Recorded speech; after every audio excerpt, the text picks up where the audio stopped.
Madame, Monsieur, bonjour. Bienvenue dans ce dimanche en politique Bourgogne-Franche-Comté. C'est fait, l'âge de départ en retraite est repoussé à 64 ans. C'est la fin du processus démocratique pour les uns, un coup de force pour les autres. La loi a été validée par le Conseil constitutionnel vendredi et promulguée dans la foulée par le président de la République. La question maintenant, c'est la suite. La crise sociale et politique va-t-elle s'amplifier ou s'éteindre? Une crise institutionnelle peut-elle prendre le relais? Quel rôle en particulier pour le Parlement si bousculé depuis janvier entre procédure accélérée et 49.3? Le rôle des députés, on va en parler dans cette émission. Leur action aujourd'hui encore pour soutenir ou contrer la réforme des retraites et plus globalement leur vision des 4 années de mandat qui restent. Sur ce plateau, 4 députés de Bourgogne-Franche-Comté. Florian Chauche tout d'abord, bonjour. Bonjour. Député La France Insoumise du territoire de Belfort. Émeric Salmon, bonjour. Bonjour. Député Rassemblement National de Haute-Saône. Hubert Brigand, bonjour. Bonjour. Député Les Républicains de Côte-d'Or. Et enfin, Didier Paris, bonjour. Bonjour. Député Renaissance de Côte-d'Or, vous représentez la majorité relative en l'occurrence sur ce plateau. On commence avec un premier tour de table. En quelques mots, que retenez-vous de la décision du Conseil constitutionnel? Émeric Salmon. Eh bien, malheureusement, on s'attendait à cette décision parce que le processus qu'a choisi le gouvernement, c'était de faire tout rapidement. Et je sais qu'on ne conteste pas une décision du Conseil constitutionnel. On n'est pas là pour la critiquer, mais on est là quand même pour se dire que les membres du Conseil constitutionnel sont des politiques, ce ne sont pas des juges, donc leur décision reste avant tout politique et elle était dans la droite ligne de ce qu'a fait le gouvernement depuis 2 mois. Le Conseil constitutionnel est-il une institution légitime pour vous? Oui, c'est légitime. Il faudra peut-être revoir dans les années à venir son fonctionnement et notamment sa manière dont sont nommés les membres du Conseil constitutionnel pour que, effectivement, on voit que parmi les membres du Conseil constitutionnel, il y a Madame Gouraud, je pense, qui était ministre de Monsieur Macron il y a encore pas si longtemps. Donc c'est là où il y a quand même des points qui sont peut-être à améliorer à l'avenir. Hubert Brigand, que retenez-vous de cette décision du Conseil constitutionnel? Moi, je respecte la décision du Conseil constitutionnel. Il fait partie des institutions françaises, donc j'ai pas de souci là-dessus. Alors, on s'y attendait, bien sûr. Hein. Moi, je regrette qu'il n'ait pas pris en compte un certain nombre de remarques. Il n'ait pas pris en compte l'attente aussi des Français. Jugé, à mon avis, un peu rapidement. Donc, pour moi, c'est un petit peu une déception parce que j'ai toujours dit depuis le début que cette loi, elle était mauvaise. Et on l'a vu puisqu'elle n'est pas acceptée par 80% des Français. Donc je suis un peu déçu de cette décision. Au moins aurait-il pu peut-être retenir le RIP, au moins faire un geste peut-être au niveau de la population française. Même pas. Donc c'est un peu une déception pour moi. On va en parler. Florian Chauche, que retenez-vous de cette décision? Je retiens que la majorité a enfumé tout le monde. Parce qu'ils ont eu un rapport du Conseil d'État qui précisait bien que certains articles allaient être retoqués au Conseil constitutionnel. Ils le savaient depuis le départ de la présentation de la loi. Ils ont menti en disant qu'il y allait avoir un CDI senior, qu'il y allait avoir un index senior, alors qu'ils savaient déjà que le Conseil d'État les avait prévenus. Ça allait être retoqué au Conseil constitutionnel. Et ça a permis aussi, alors avec l'assentiment ou pas des LR, mais les LR qui, eux, ont donné leur... ont voté pour cette réforme en échange d'un CDI senior et d'un annexe senior qui, en fait... on va avoir l'occasion d'en reparler. Didier Paris, votre regard sur ce... Moi, là, j'écoute des petites stratégies. Ce qu'il faut retenir en réalité, c'est que le Conseil constitutionnel a validé le fait que le Parlement français, Sénat et Assemblée nationale, avait bien eu l'intention de faire que notre régime de retraite par répartition soit équilibré en 2030, soit pérennisé et qu'enfin on tienne compte aussi des éléments d'allongement de la durée de vie que nous avons dans notre pays et en comparaison d'autres. Donc c'est une sage décision du Conseil des sages, une bonne décision qui remet les choses à leur juste niveau, me semble-t-il. Et contrairement à tout ce qui a été dit, quand on lit la décision du Conseil constitutionnel que je l'ai fait, dans le détail, elle est extrêmement expliquée, elle est extrêmement, elle est très claire, y compris sur le processus démocratique qui a été mené et la discussion qui a été menée pendant de longs mois. Justement, ce processus démocratique, si c'était à refaire, procédure accélérée avec le 47.1 puis le 49.3, est-ce que vous le referiez, vous? Est-ce que vous avez le sentiment que c'est la bonne manière de faire? Sur la technique parlementaire, oui, sans aucun doute. Elle est totalement validée.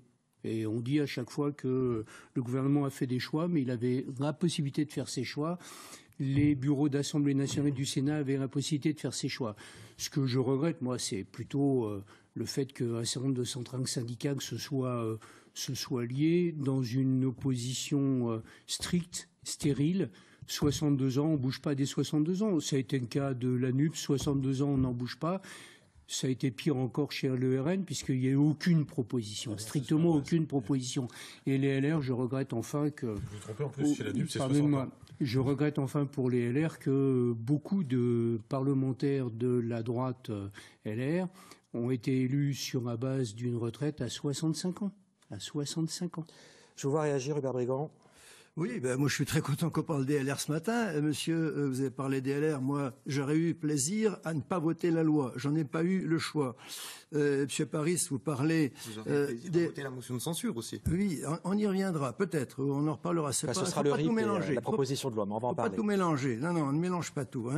Je vous ai vu réagir quand Didier Paris disait la procédure, moi, si c'était à refaire, je ne changerais rien. Oui, alors je vais déjà dire à M. Paris, petite stratégie. Je lui dirais petit bilan et petit résultat pour le gouvernement. Donc, je veux bien une petite stratégie pour nous. Parce que cette réforme, parce qu'il a dit qu'on a un raisonnement de petite stratégie. Donc, moi, je lui dis petit bilan et petit résultat. On voit un peu comment est la France. Alors, on savait dès le départ que ça n'allait pas marcher. Le gouvernement le savait et le président de la République aussi. Les 15 jours, greffés sur la sécurité sociale, on boucle la parole au Sénat. Bref, donc il savait dès le départ que ça allait mal se terminer. Ça, c'est la procédure accélérée qui a été adoptée. Donc, quand ça se démarre mal, ça ne peut pas bien se terminer. Ça fait redresser le tir, ce qui n'a pas été le cas pendant les débats. Florian Chausse, je voulais aussi réagir, bien sûr, lorsque Didier Paris a pris la parole. On voit bien que cette réforme, elle a ni légitimité parlementaire parce qu'il n'y a pas eu de vote à l'Assemblée nationale. Non, c'est pas nous qui avons fait le 49.3. C'est vous qui avez fait déposer 20 000 amendements. Ce n'est pas nous qui avons fait le 49.3. Ça n'empêchait pas un vote à la fin. Elle a ni légitimité. En l'occurrence, c'est vrai qu'il n'y a pas pu avoir de vote sur l'article 7. Factuellement, c'est vrai. Du fait de la procédure d'enlisement, c'était très long. C'était long, bien sûr, mais nous on a assumé, on a dit, on ne veut pas que l'Assemblée nationale adopte l'âge de départ à la retraite. Mais elle l'aura peut-être pas adopté. C'était clair. À cette période-là, elle aurait été adoptée. Regardez, elle n'a aucune légitimité sociale parce que l'ensemble des syndicats sont contre. Elle n'a aucune légitimité populaire parce que l'ensemble des Français est contre. Et on voit bien que notre démocratie, notre système parlementaire, notre constitution arrive à bout. C'est une monarchie présidentielle. Je vous promets qu'on va en parler. On a 26 minutes de débat. Je voudrais qu'on parle du RIP. Hubert Brigand, vous en avez parlé. C'est l'autre grande défaite des opposants à cette réforme. Le Conseil constitutionnel a aussi retoqué ce RIP, donc référendum d'initiative partagée réclamé par la gauche et proposant un âge limite de retraite à 62 ans. Un nouveau RIP est examiné. La réponse du Conseil constitutionnel est attendue le 3 mai. Florian Chausse, c'est quoi ce RIP, cette proposition de loi, c'est un peu complexe au niveau juridique. C'est l'une de vos dernières cartouches. Comment vous pourriez... C'est les cartouches qu'on utilise dans la Ve République. On peut faire de l'obstruction parlementaire pour bloquer une loi. On peut demander des motions de censure. On peut demander un RIP. Voilà, on utilise ce que la Ve Constitution nous donne. Le gouvernement utilise les 49.3, utilise les 47.1 pour faire leur passage en force. Nous, on utilise les armes qu'on a à notre disposition. Même si le RIP est validé et si les signatures sont accumulées, il en faudra près de 5 millions, ce texte a peu de chances de l'emporter face au Parlement. Qu'est-ce que vous en espérez de ce texte ? Ça va continuer à mobiliser les Français, qu'on continue à parler de cette réforme tout au long de la récolte des signatures, qu'on puisse ramener ce texte au Parlement, en rediscuter, ou alors que le président choisisse enfin de donner la parole au peuple avec un référendum. Ce qui paraît peu probable. Didier Paris. On ne sait pas bien de quel texte vous parlez. En réalité, un référendum d'initiative populaire, c'est pour remettre à... Partager. C'est pour remettre sur le tapis une réforme qui vient d'être votée par le Parlement. En réalité, ce qui compte, c'est la responsabilité des hommes politiques, malheureusement il n'y a pas de femmes aujourd'hui, mais des hommes politiques que nous sommes, et notre responsabilité c'est d'assurer un régime de retraite pour tout le monde et un régime égalitaire. Didier Faris, ce RIP, peut-être va-t-il être validé par le Conseil constitutionnel, on verra. Mais si c'est le cas, et si les signatures sont accumulées, eh bien effectivement, le texte passera devant l'Assemblée. Le premier RIP n'a pas été validé, tout simplement parce que pour qu'un RIP soit validé par le Conseil constitutionnel, encore faut-il qu'il propose une réforme. La seule réforme proposée, c'était on reste à 62 ans. Très bien, dont acte. Le deuxième, dont j'ai cru comprendre le fondement, c'était on reste sur 62 ans, mais en même temps on met des impôts pour donner le gage au RIP. L'objectif est le même, c'est pour que le texte reste franchement, ça veut dire quoi? Ça veut dire que nous n'avons eu aucune proposition de la NUPS. Les seules propositions de la NUPS, pardonnez-moi, moi je vous interromps pas. Les seules propositions de la NUPS, c'était 110 milliards d'euros d'impôts en plus. Nous n'avons évidemment eu aucune proposition du Rassemblement national. Je m'oppose, quel que soit le bord politique des oppositions radicales. Vous voyez, ce qui se passe là, c'est exactement ce qui se passe dans l'hémicycle. Quand vous mentez aux Français, que vous mentez aux téléspectateurs, on ne peut pas laisser faire. Allez, vous avez terminé Didier Faris et puis on écoutera. Encore une fois, je vous respecte. Essayez de faire la même chose, c'est tout, c'est pas plus compliqué. Je ne mens pas. Quand nous n'avons pas pu dépasser le stade de l'article 2 à l'Assemblée nationale, c'est une catastrophe. En partie, à cause de votre majorité aussi. Je voudrais qu'on reste sur le RIP, quand même. Non, mais j'ai bien compris que vous n'y croyez pas à ce RIP. Hubert Brigand... Je n'ai pas dit que je ne croyais pas au RIP, pardonnez-moi. Je pense que le RIP, c'est un outil démocratique, comme ça a été indiqué tout à l'heure. Encore faut-il que ça apporte quelque chose de nouveau. Si c'est juste pour dire non, ce qui vient d'être... décidé par le Conseil constitutionnel qui dit il n'y a pas de proposition de réforme, donc on n'en tire pas de conséquences. Hubert Brigand, ce RIP, s'il est validé, est-ce que vous souhaitez que le débat se prolonge justement avec ce RIP? Qu'est-ce que vous feriez? Est-ce que vous pourriez porter cette proposition de loi à l'Assemblée, la voter par exemple? Bien, alors... Je voudrais revenir déjà sur ce que vient de dire M. Paris. J'aimerais que vous répondiez sur le RIP. Oui, mais non, mais il a commis une erreur, donc je tiens à la rappeler. Il vient de dire le RIP reviendrait sur cette loi votée par le Parlement. Non, pas votée par le Parlement, malheureusement. Je crois qu'il faut insister. Et c'est parce qu'il y a plein d'ambiguïtés comme ça, générées par le groupe Renaissance et par le gouvernement, qu'on en arrive à un chaos au niveau de la France. Bien. Alors, moi, le RIP, compte tenu du fait qu'il n'y a pas de majorité à l'Assemblée pour voter cette loi, premier point, il n'y a pas de majorité dans la population, je me dis, le RIP, ça serait peut-être le bilan final. On propose aux Français, le général de Gaulle l'a fait X fois. On n'ira jamais au référendum avec le RIP. Parce que la décision reste au président de la République sur le RIP. Donc il n'y aura jamais de. On va voir s'il a l'entêtement, comme il dit, je tiens mon cap, mais quand c'est un mauvais cap, je ne sais pas s'il faut le tenir. Vous souhaitez un référendum, mais s'il n'y a pas de référendum, effectivement, ce texte, s'il est validé par le Conseil constitutionnel, passera devant l'Assemblée. Voterez-vous pour cette proposition de loi si elle est présentée? C'est de la politique fiction. Je ne reviens pas sur ce que j'ai dit. Dès début janvier, j'ai dit c'est une loi qui est mal barrée. Donc je ne la voterai pas. Oui. Donc en l'état, je ne la vote toujours pas. Et donc vous soutiendrez cette proposition de loi socialiste, si je vous comprends bien, qui demande l'abrogation du texte.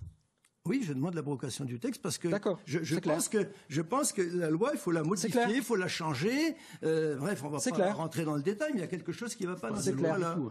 Aymeric Salmon, vous, que feriez-vous par rapport à ce RIP, au RN? Par rapport au RIP, bien évidemment, on le soutiendra, mais on n'est pas naïf. Malheureusement, le RIP, c'est une longue procédure, avec déjà la première étape du Conseil constitutionnel qui a échoué une fois. On verra ce qui va être fait d'ici quelques semaines. Ensuite, il y a la récolte de 4 900 000 signatures, 10% du corps électoral, c'est très long. Ça peut arriver avec ce projet de loi parce qu'il y a un fort rejet dans la population. Et ensuite, il doit y avoir un vote similaire à l'Assemblée et au Sénat. On n'est pas sûr que ça arrive. Et même s'il y a un vote similaire, la décision revient encore au président de la République qui ne veut pas de référendum. Donc ce RIP, malheureusement, c'est un gadget pour presque amuser les politiques. Mais nous, le seul moyen aujourd'hui de revenir sur cette décision, c'est d'avoir une alternance à l'Assemblée nationale. C'est le seul moyen qu'il y a. Parce que moi, je comprends la position de M. Paris. Il est dans sa ligne, il soutient la majorité. Je lui en veux pas presque parce que il est dans son rôle. Moi, ce que je reproche, c'est à mes deux adversaires en face. L'un qui a déjà voté pour M. Macron en 2022, M. Chauche, et l'autre qui dit qu'il est contre la loi, mais qui n'a pas voté la motion de censure. Donc, c'est eux qui sont pour moi responsables. Moi, à chaque fois qu'on m'a demandé mon avis, que ce soit soit à la présidentielle de 2022, quand il y a eu des motions de rejet, quand il y a eu des motions de référendaire, quand il y a eu des motions de censure, j'ai toujours voté contre ce projet de loi. Et sur ce plateau, je suis le seul à avoir toujours voté contre ce projet de loi. Je continue à vous demander votre avis justement sur l'autre option. Il y a le RIP, mais il y a aussi il y a aussi la suite de la contestation dans l'hémicycle avec les socialistes qui ont annoncé dès vendredi qu'ils allaient déposer une proposition de loi d'abrogation de la réforme des retraites. Finalement, c'est un peu la même chose que le RIP, mais celle-ci, elle est plus concrète et peut-être elle viendra peut-être plus vite. Le RN et vous, si je vous comprends bien, vous soutiendrez cette proposition de loi. Nous, contrairement à nos adversaires, qui sont parfois sectaires, nous avons toujours dit que si un projet de loi, un amendement, un texte de loi est bon pour les Français, nous le votons. Et là-dessus, d'où qu'il vienne, donc il n'y a aucun problème. Si c'est bon pour les Français, nous le voterons. Hubert Brigand, même option. Alors, je voulais dire à monsieur, moi je ne suis pas son adversaire, on n'est pas dans le même département, on n'a pas les mêmes points de vue, mais de là à être adversaire, pas encore, on ne va pas sortir les couteaux. Alors moi j'attends d'avoir un petit peu le contenu du texte qui serait présenté par le Parti socialiste. Mais tout ce qui pourrait faire changer le contenu de la loi telle qu'il vient d'être promulguée, bien sûr, je le regarderai avec beaucoup d'attention. Voilà. Florian Chauche, on voit que, par exemple, Hubert Brigand, LR, maintient sa position hostile à la réforme et semble être prêt à aller au bout. Ça vous inspire quoi? C'est autre chose. Justement. Je suis content que certains députés des Républicains soient contre cette réforme et soutiennent la PPL des socialistes qui voudraient revenir dessus. Par contre, j'aimerais revenir sur les deux interventions de Monsieur Salmon. De mes collègues. Monsieur Salmon dit qu'on a voté Macron, mais à ce que je sache, il n'était pas avec moi dans l'urne. Dans l'isoloir, pardon, il n'a pas vu ce que j'ai mis dans l'urne. Donc ça, c'est toujours le discours du RN. On a voté Macron, on a voté Macron. C'est un peu le mien aussi. Mais... Quand on dit qu'il faut faire barrage, pourquoi vous voulez pas faire barrage à l'extrême droite, monsieur? Non, vous voulez pas faire barrage à l'extrême droite? Oui, on veut faire barrage à l'extrême droite, parce que quand on voit cette cinquième constitution. Tous les pouvoirs qu'elle donne à un seul homme, et si l'extrême droite arrive un jour au pouvoir, on voit la catastrophe à laquelle ça peut mener. Ensuite, pour monsieur Paris qui dit que nous on ne propose que des impôts, certes on proposait des impôts, mais on proposait de financer le déficit en taxant les super-profits, en taxant les dividendes, en rétablissant l'égalité salariale homme-femme. On avait des propositions pour financer ce déficit qui nous aurait amené à ne pas prolonger l'âge de départ à la retraite. C'est un peu affligeant, moi. Mais ce qu'on voit, c'est que le débat continue et les oppositions souhaitent que ce débat continue à l'Assemblée. Parce que le débat sur les retraites, comme l'a expliqué finalement mon collègue RN, c'est pas un débat sur les retraites, c'est un débat sur une prise de pouvoir potentielle d'ici quelques années. La réalité, c'est que nous avons réussi à préserver un système dont nous avons absolument besoin, que nous avons réussi à le faire sans augmenter le coût des cotisations, sans baisser les pensions, et en garantissant le fait qu'aujourd'hui on a, pardonnez-moi... Oui, mais dans 5 ans, vous allez nous dire que c'est en faillite. Et en garantissant le fait que, je peux m'exprimer, qu'on a un actif 7 pour un retraité, alors qu'il y a quelques années, pas si longtemps, on en avait 3. Donc c'est vraiment la chose importante. Après le RIP, moi je n'ai pas vu le texte des socialistes, et comme par hasard, c'est les socialistes, c'est plus la NUPS, parce qu'il y a un désaccord profond finalement au sein de ce bloc. Mais je ne l'ai pas vu, mais je suis impatient de le voir, parce que enfin, nous aurions une proposition qui n'est pas simplement d'être contre, d'être contre et d'être contre. Moi, je sais faire ça. Mais être constructif, mais proposer quelque chose aux Français en responsabilité, y compris en n'étant pas, y compris en prenant le risque de ne pas être facilement perçu. Franchement, si nous avions pu parler d'autre chose des retraites et ne pas avoir à affronter cette question, nous l'aurions fait avec plaisir. C'est pas de gaieté de cœur. Le président l'a exprimé. On attend la prise de parole lundi soir d'Emmanuel Macron qui devrait donc donner son cap, mais on sait déjà que de nouveaux textes, bien sûr, vont se présenter à l'Assemblée nationale, d'autant qu'une accélération des réformes a été annoncée hier par Elisabeth Borne. Pensez-vous trouver, Monsieur Paris, des majorités pour voter ces textes? Parce que quand j'écoute Hubert Brigand, LR, j'ai du mal à y croire. Franchement, vous avez dit à juste titre qu'on a une majorité relative, 250 députés de la majorité. Il en faut 289 pour avoir la majorité. Oui, très bien, mais c'est 100 de plus que la NUPES dans son ensemble, c'est 160 de plus que le RN. Donc très bien, mais c'est une majorité. C'est une majorité forte, puissante et qui est univoque. Après, moi je constate au quotidien, je suis membre de la commission des lois, très impliqué dans un certain nombre de textes, je vois à quel point nous réussissons finalement, presque à chaque fois, à trouver la manière de faire passer des textes quand ce sont des bons textes et quand ce sont des textes qui correspondent à l'intérêt public. Oui, mais la période est quand même très particulière. Pas plus que depuis l'élection. On parle d'une démocratie fracturée dans cette émission. Mais c'est vous qui en parlez. Moi, je ne parle pas d'une démocratie fracturée. On a utilisé beaucoup de redoutent. On a utilisé les voies démocratiques. J'entends les réactions d'un certain nombre de nos concitoyens. Je suis premier à être bien conscient que passer de 62 à 64 ans, c'est pas simple, même si 4 sur 10 d'entre eux n'y seront pas soumis compte tenu des règles particulières que nous avons mises en place. Allez, je veux entendre vos collègues, notamment sur cette question des compromis qui est invoquée par Monsieur Paris. Est-ce que vous êtes prêts, vous, à voter les futures lois à venir? Hubert Brigand, alors, par exemple. Première chose, Monsieur Paris, on a un débat affligeant. Moi, je trouve qu'on a un débat utile, intéressant et qui éclaire les téléspectateurs. Le débat, c'est vos propos qui sont affligeants. Je pense que le président Macron, plutôt que de s'entêter et de rester borné, aurait pu reculer. Mitterrand l'a fait avec la loi Savary, Chirac l'a fait en 2006. Il n'y a pas honte, moi en tant que maire, quelquefois j'ai reculé sur des dossiers que j'avais. Alors, plus ça vient et plus le président méprise non seulement les habitants, mais aussi les parlementaires, quoi. Les parlementaires. Donc moi, plus ça vient, plus je m'éloigne de sa façon de travailler. Donc je vois pas bien comment les groupes Renaissance et ses alliés va faire pour élargir la majorité. Je souhaite du plaisir à Madame Borne qui avait pour mission d'élargir la majorité. C'est pas en nous traitant comme je suis traité, moi, député LR à l'Assemblée nationale, qu'on va me récupérer. Loin s'en faut, loin s'en faut. Ça veut dire, par exemple, que l'idée d'accord de gouvernement revient à la surface du côté des Républicains. Certains en parlent. Vous, je vous sens plus qu'hostile à l'idée. Bah oui, parce que moi, si vous voulez, je suis méprisé en tant qu'élu rural, et ça, je peux plus supporter. Je suis là pour défendre le monde rural. On nous parle que tout va bien à Paris, et nous, on licencie dans la 4e circonscription. Vous croyez que je peux cautionner une fonction présidentielle de ce type-là? Pas du tout. Monsieur Salmon, des compromis après cet épisode des retraites sont-ils possibles sur des textes? On l'a vu effectivement sur le nucléaire il n'y a pas longtemps. Est-ce que ça peut continuer? Le RN vote régulièrement des textes de la majorité, vote même des textes parfois de la France Insoumise. Nous avions soutenu le texte de retour des soignants non vaccinés, qui d'ailleurs a été retiré par la France Insoumise parce que nous avions repris leur texte, parce que eux sont sectaires et refusent de voter avec nous, ce qui est quand même surréaliste quand c'est leur propre texte. Moi, ce qui me surprend quand même, Monsieur Brigand, dans ce que vous dites, c'est que je vois et j'entends votre défiance vis-à-vis du gouvernement, et je comprends toujours pas pourquoi vous n'avez pas voté cette motion de censure, parce que vraiment, si vous l'aviez voté, et si 9 parmi les 42 élus LR qui l'avaient pas voté, au moins ce texte aurait été rejeté. C'est-à-dire que, bien évidemment, il n'y avait pas de majorité alternative, parce que je sais que ça va être l'argument qui va être mis, mais nous aurions une nouvelle élection, le texte aurait été rejeté. Et aujourd'hui, la retraite serait toujours à 62 ans et pas 64 ans. Je trouve que vous avez là quand même une responsabilité forte. En 2 mots, pourquoi ne pas avoir voté cette motion de censure? En 2 mots, s'il vous plaît. Oui. Alors, j'ai pas voté la motion de censure parce que, au-delà du texte sur les retraites, quelle est l'alternative?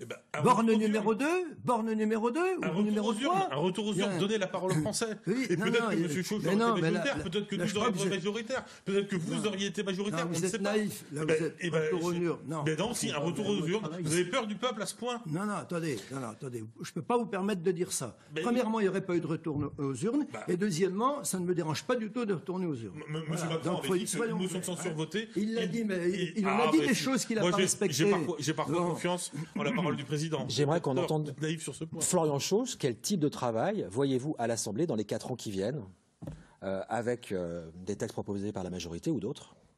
Écoutez, nous, de toute façon, on va continuer notre travail de proposition, d'amendement des textes qui seront présentés. Notre travail aussi d'opposition à certains textes qui vont contre la politique nous sommes contre la politique ultralibérale menée par Macron et soutenue par une partie des LR. Ça va être compliqué parce que Elisabeth Borne a dit qu'elle ne recourrait plus au 49.3 que pour les textes financiers. Or, c'est ce qu'elle a fait depuis le début du mandat. Et donc, on a déjà eu 12 ou 13 49.3 il n'y a pas de vote, il n'y a pas de débat. Est-ce qu'il n'y a pas un risque d'avoir ouvert une sorte de boîte de Pandore et que ce type de procédure accélérée ou 49.3 se multiplie? En quelques mots, s'il vous plaît. En un mot, le 49.3 ne peut être utilisé qu'une fois en dehors des textes financiers. Point barre. Oui, mais il y en a d'autres, il y a 47 ans. Vous avez mis la réforme des retraites dans un texte financier. Mais c'est pas pour ça. Et encore une fois, le Conseil constitutionnel le valide. Je crois qu'il est plus important, me semble-t-il, maintenant de parler de l'avenir. Et c'est votre question. L'avenir, c'est qu'on a quand même encore des problèmes à régler en France. Tout n'est pas terminé, bien au contraire. Moi, je fais quand même confiance au sens des responsabilités de la plupart de mes collègues. La plupart. En particulier, nous souhaitons absolument reprendre le sens du travail. Qu'est-ce que le travail en France? Comment on le qualifie? Comment on s'inclut dans le travail? On voit bien une extrême difficulté actuellement de le faire. Il y aura un texte en préparation à condition qu'il y ait un minimum de discussion avec les organisations syndicales que j'appelle à venir autour de la table. Comme le RN et la majorité ont refusé d'augmenter le SMIC. Vous dites qu'on a retiré notre texte sur la réintégration des soignants. Pourquoi on l'a retiré? Parce qu'il y a une opposition farouche du gouvernement. Non, c'est parce que c'est des milliers d'amendements. J'ai une dernière question. J'ai une dernière question à vous poser en quelques mots sur les institutions. Ce qu'on voit bien, c'est qu'il y a de nouvelles manifestations qui sont prévues. Beaucoup de Français, sur le fond comme sur la forme, refusent cette réforme. La Ve République, qui donne autant de pouvoir à l'exécutif, répond-elle toujours aux aspirations des Français? En quelques mots, s'il vous plaît. Sans doute non. C'est difficile de répondre à des aspirations divergentes, complexes. Les Français sont rarement pour. Nous essayons de faire une synthèse de tout ça et de faire en responsabilité quelque chose qui fasse avancer la France. La Ve République correspond-elle toujours aux aspirations des Français? Oui, moi je pense que c'est pas parce qu'un texte a provoqué un tel désordre dans la rue qu'il faut remettre en cause les institutions, et surtout qu'il y a encore un moyen de revenir sur ce texte et de voter en 2027 pour Marine Le Pen. Hubert Brigand, la Ve République. Oui, moi je pense que depuis 1958, elle a montré ses bienfaits, donc je n'ai pas d'hostilité avec la Constitution telle qu'elle est faite. Florian Choche. Elle est à bout. On a déjà eu 4 constitutions avant. On peut en avoir une 6e. On est les seuls à proposer une 6e République, une 6e Constitution. Voilà. Merci à tous. C'est déjà la fin de ce Dimanche en politique. En Bourgogne, à suivre l'information régionale suivie de Dimanche en politique nationale avec Francis Letellier. Son invité Stéphane Séjourné, secrétaire général de Renaissance. Passez un excellent week-end sur France 3.